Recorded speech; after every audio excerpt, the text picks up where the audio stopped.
Prism washing and steam iron centre പുന്നമ്പറമ്പിൽ പ്രവർത്തനം ആരംഭിച്ചു.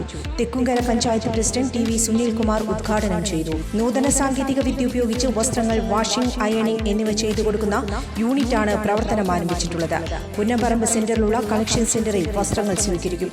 ഉപഭോക്താക്കളുടെ സൗകര്യം കണക്കിലെടുത്ത് വടക്കാഞ്ചേരി ടൗണിലുള്ള അഷ്ടപതി കോംപ്ലക്സിൽ കളക്ഷൻ സെന്റർ ഉടൻ പ്രവർത്തനം ആരംഭിക്കും. ഇനി വാഷിംഗും അയണിംഗും ഒരു പ്രശ്നമേയല്ല.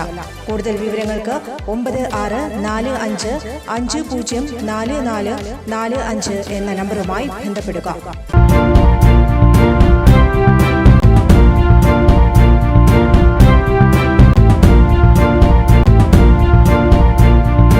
നമസ്കാരം, എനി ടൈം ന്യൂസിലേക്ക് സ്വാഗതം. ഞാൻ തനുശ്രീ.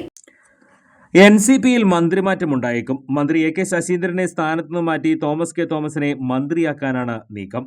ഇതിനായി NCP സംസ്ഥാന പ്രസിഡന്റ് PC ചാക്കോ ജില്ലാ പ്രസിഡന്റുമാരുടെ പിന്തുണ തേടി. ഭൂരിഭാഗം ജില്ലാ പ്രസിഡന്റുമാരും മന്ത്രിമാറ്റത്തെ അനുകൂലിക്കുന്ന നിലപാട് സ്വീകരിച്ചതായാണ് വിവരം. ഇതോടെ തോമസ് കെ തോമസ് MLA മന്ത്രിയാകുമെന്ന് ഉറപ്പായി. ഇതിനിടെ മന്ത്രിസ്ഥാനത്ത് നിന്ന് നീക്കുന്നത് തടയാൻ ശശീന്ദ്രൻ വിഭാഗം നേതാക്കൾ ശരത് പവാറിനെ കണ്ടിരുന്നു. ഇതിനെ മറികടക്കാൻ PC ചാക്കോ ശരത് പവാറുമായി ബന്ധപ്പെട്ട കാര്യങ്ങൾ ധരിപ്പിച്ചിരുന്നു. ജില്ലാ പ്രസിഡന്റുമാരെ വിളിച്ച് തീരുമാനമെടുക്കുവാനായിരുന്നു കേന്ദ്ര നേതൃത്വത്തിന്റെ തീരുമാനം. PC ചാക്കോ വിളിച്ച പ്രസിഡന്റുമാരുടെ യോഗത്തിൽ ഒരാളൊഴിച്ച് മറ്റ് മുഴുവൻ പ്രസിഡന്റുമാരും പങ്കെടുത്തതായി PC ചാക്കോ അറിയിച്ചു. തോമസ് കെ തോമസിന്റെ മന്ത്രിയാക്കാൻ CPMന്റെ പിന്തുണയും PC ചാക്കോ തേടിയിട്ടുണ്ട്. AK ശശീന്ദ്രനെ മന്ത്രിസ്ഥാനത്ത് നിന്ന് മാറ്റിയാൽ MLA സ്ഥാനം രാജിവെക്കുമെന്ന് ശശീന്ദ്രന്റെ ഭീഷണിയുണ്ട്.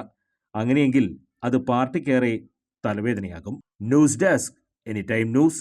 കൂടുതൽ വാർത്തകൾക്ക് ഞങ്ങളുടെ ചാനൽ സബ്സ്ക്രൈബ് ചെയ്യുക. ഫേസ്ബുക്ക് ഫോളോ അപ്പ് ചെയ്യുക. വാർത്തകൾ വേഗത്തിലറിയാൻ എനി ടൈം ന്യൂസ്.